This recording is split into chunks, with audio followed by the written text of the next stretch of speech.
Friends, welcome back to the channel finance की बातें। यहाँ हम स्टॉक मार्केट और फाइनेंस से जुड़ी इंपॉर्टेंट बातें सिंपल लैंग्वेज में समझते हैं। तो चलिए आज बात करते हैं कुछ इंपॉर्टेंट स्टॉक मार्केट अपडेट्स पर, एक शॉर्ट और सिंपल एनालिसिस के साथ। और आज के अपडेट में एक न्यूज़ है जिसने इंडियन स्टॉक मार्केट से 30 लाख करोड़ से ज़्यादा उड़ा दिए।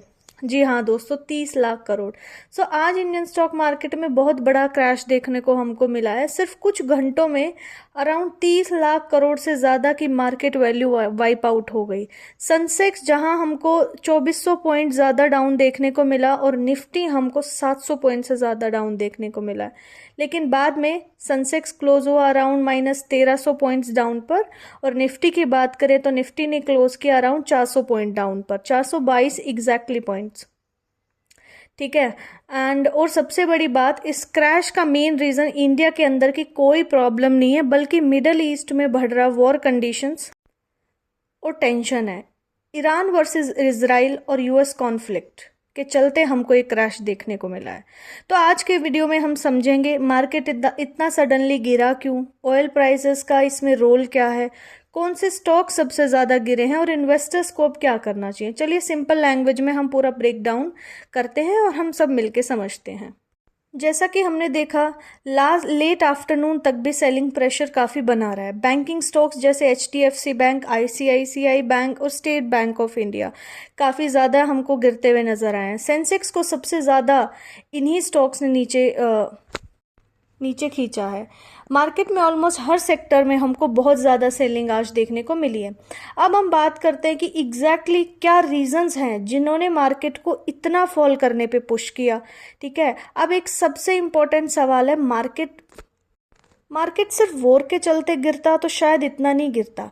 चलिए हम एक रीजन 1 की बात करते हैं, क्रूड ऑयल प्राइसेस का सडनली बढ़ना। अब सबसे बड़ा रीजन समझते हैं जिसकी वजह से मार्केट में इतनी बड़ी गिरावट आई, क्रूड ऑयल प्राइसेस का सडनली बढ़ना। मिडल ईस्ट में जो ईरान, इजराइल और यूनाइटेड स्टेट्स के बीच टेंशन चल रहा है, उसका सीधा इम्पैक्ट ग्लोबल ऑयल मार्केट पे पड़ रहा है। जब भी इस रीजन में कॉन्फ्लिक्ट होता है, दुनिया में एनर्जी सप्लाई पर रिस्क बढ़ जाता है। इसी टेंशन की वजह से क्रूड ऑयल प्राइसेस एकदम से शार्प जंप कर गए। ब्रेंट क्रूड ऑयल जो दुनिया का मेजर बेंचमार्क है क्रूड ऑयल प्राइसेस का, वो हमको 25 से 26% तक बढ़कर लगभग 116 से 117 डॉलर पर बैरल तक हमको पहुंचने में दिखा है। वहीं अगर यूएस बेंचमार्क WTI क्रूड की भी हम अगर बात करें तो वो भी हमको 114 डॉलर पर बैरल देखने को मिला है। ये प्राइसेस 2022 के बाद का सबसे हाई लेवल पर पहुंचने वाला प्राइस है।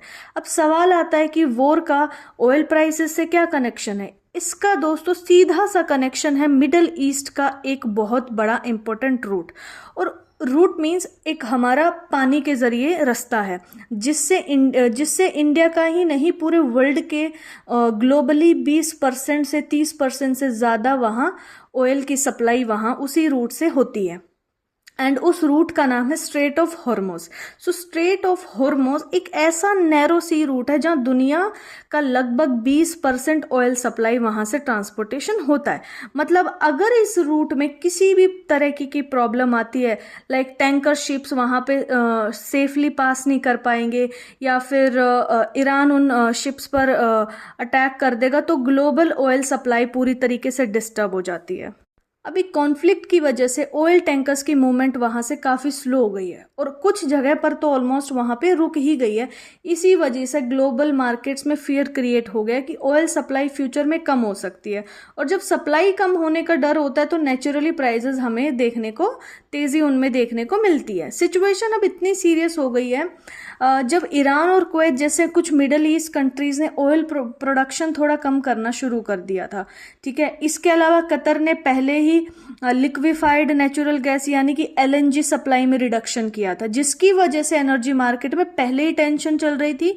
अब ऊपर से ये ईरान का कॉन्फ्लिक्ट भी स्टार्ट हो गया। इन सब फैक्टर्स का कंबाइंड इफेक्ट, अगर माने कि सारे फैक्टर्स को हम मिला के देखें तो एनर्जी सेक्टर पर इतना प्रेशर पड़ रहा है, एनर्जी सप्लाई पे हमको इतना प्रेशर देखने को मिल रहा है कि ग्लोबल एनर्जी मार्केट में पूरी तरीके से एक बड़ा शॉक आ गया और हमको क्रूड प्राइसेस बहुत ज्यादा देखने को मिले हैं। अब जब भी क्रूड ऑयल इतनी तेजी से बढ़ेगा तो उसका सीधा नेगेटिव इम्पैक्ट हमको स्टॉक मार्केट पर देखने को मिलेगा, और स्पेशली हमको उन कंट्रीज के स्टॉक मार्केट पे इसका सीधा इम्पैक्ट देखने को मिलेगा जो कंट्रीज ऑयल इंपोर्ट पर हेविली डिपेंड करती हैं, जैसे कि हमारा इंडिया। इसी वजह से ऑयल प्राइसेस के ये सडन स्पाइक की वजह से इंडियन स्टॉक मार्केट क्रैश हुआ है आज। ठीक है, अब सेकंड रीज़न की बात करें, सो इंडिया के लिए बड़ी प्रॉब्लम ये है क्यों कि ऑयल के प्राइसेस बढ़ना क्यों इंडिया के लिए एक बड़ी प्रॉब्लम है। अब यहाँ पर एक इम्पॉर्टेंट रीज़न हमको और इम्पॉर्टेंट बात समझना जरूरी है। इंडिया को ऑयल प्राइसेस बढ़ने से इतना इम्पैक्ट इसीलिए पड़ेगा क्योंकि इंडिया अपनी ज़रूरत का 85% से ज़्यादा क्रूड ऑयल इम्पोर्ट करता है। मतलब इंडिया को जितनी भी ज़रूरत होती है उस ज़रूरत को पूरा करने के लिए 85%, 85% क्रूड ऑयल इंडिया इंपोर्ट ही करता है। मतलब इंडिया की डिपेंडेंसी पूरी उस इंपोर्ट पर ही डिपेंड करती है कि इंडिया को अपनी ज़रूरतों को पूरा करने के लिए दूसरे देशों से तेल खरीदना पड़ता है। अब अगर वो देश किसी भी वजह से नहीं अगर इंडिया को दे पाएंगे तो इंडिया की ज़रूरतें पूरी कैसे होगी। मतलब जो ऑयल हम पेट्रोल, डीजल या एलपीजी के फॉर्म में यूज़ करते हैं उसका बहुत बड़ा हिस्सा इंडिया खुद प्रोड्यूस नहीं करता है बल्कि बाहर के कंट्रीज से खरीदता है। इसलिए जब ग्लोबल मार्केट में ऑयल प्राइसेस बढ़ते हैं तो इंडिया की इकोनॉमी पे उसका डायरेक्ट प्रेशर हमेशा आएगा ही, और आया भी है और अभी भी हमको आता दिख रहा है। इसके आगे इसका इम्पैक्ट हमको इंडिया की इकोनॉमी पे भी देखने को मिल सकता है। इंडिया की ग्रोथ काफ़ी स्लो हो सकती है, जीडीपी पे हमको इसका इम्पैक्ट देखने को मिलेगा। तीसरा सबसे इम्पैक्ट इसका होगा कि महंगाई बहुत ज़्यादा बढ़ सकती है इस चीज़ की वजह से। एंड अब अगर क्रूड ऑयल के प्राइसेस ज़्यादा बढ़ेंगे तो ऑयल महंगा होगा तो इंडिया को इंपोर्ट्स के लिए ज़्यादा डॉलर स्पेंड करने पड़ेंगे। अब सोचिए क्रूड ऑयल महंगा हो जाए तो नेचुरली क्या होगा, पेट्रोल और डीजल के प्राइसेस बढ़ेंगे। कुकिंग यानी कि जो आप सिलेंडर घर में यूज़ करते हो उसके प्राइसेस और बढ़ जाएंगे।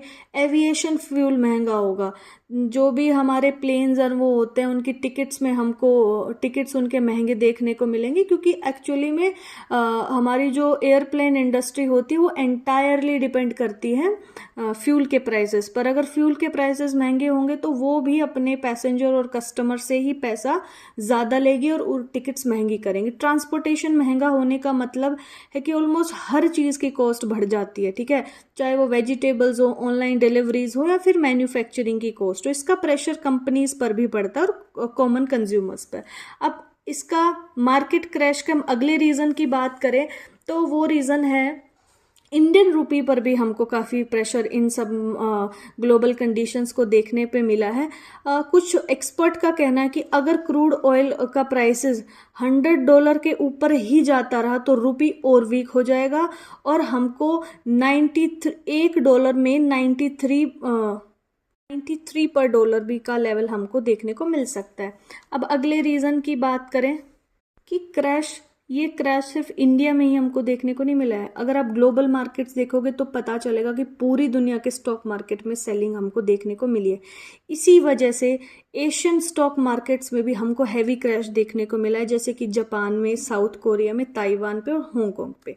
आप स्क्रीन पे देख सकते हैं कि कितना कितना परसेंटेज हमको वहाँ पे देखने को मिला है। और सिर्फ एशिया ही नहीं, यूएस के मार्केट्स में भी हमको काफ़ी वीक सिग्नल्स देखने को नज़र आ रहे हैं। आप स्क्रीन पे नंबर देख सकते हैं, S&P इंडेक्स कितना गिरा है, नेस्डेक इंडेक्स कितना गिरा है। ठीक है, जब ग्लोबल मार्केट में इतना नेगेटिव सेंटीमेंट हो सकता है तो इन्वेस्टर्स कभी भी रिस्क नहीं लेंगे। और ऐसे टाइम पर फॉरेन इन्वेस्टर्स यूजुअली उन एसेट्स में इन्वेस्ट करते हैं जो कि सेफ होते हैं, जैसे कि US डॉलर, गोल्ड और US गवर्नमेंट बॉन्ड्स।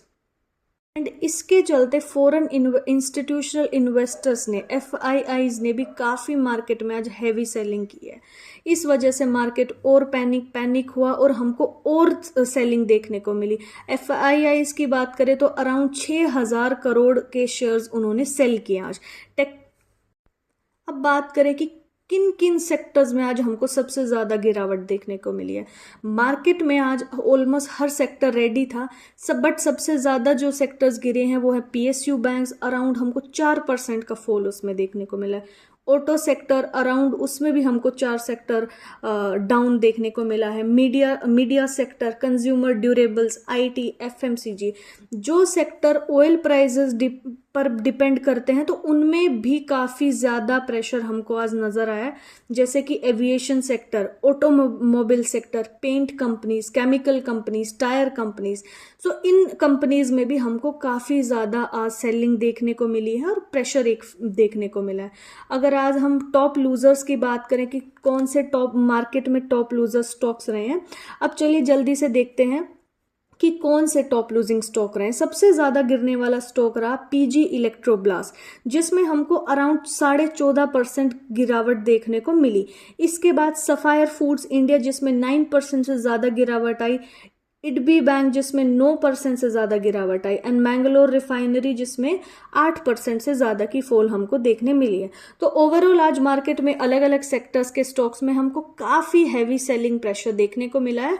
ओवरऑल देखा जाए तो मार्केट का मूड अभी सेलिंग पर ही पूरा बेस्ड है। मार्केट काफी पैनिक की हुई है, काफी प्रेशर फील कर रही है ग्लोबल सेंटीमेंट्स को देखते हुए और ग्लोबल कंडीशंस को देखते हुए। एंड इसके बाद अगर हम इंडिया विक्स की बात करें, सो मार्केट वॉलेटिलिटी भी इतनी बढ़ गई है कि इंडिया विक्स 19% से जंप करके 23.59% तक पहुंच गया, जो इन्वेस्टर्स का साफ सा नर्वसनेस हमको दिखा रहा है। सो अब मार्केट में क्या देखना जरूरी है? मार्केट अब इन्वेस्टर्स के लिए सबसे इंपॉर्टेंट क्वेश्चन है कि अब आगे मार्केट क्या करेगा।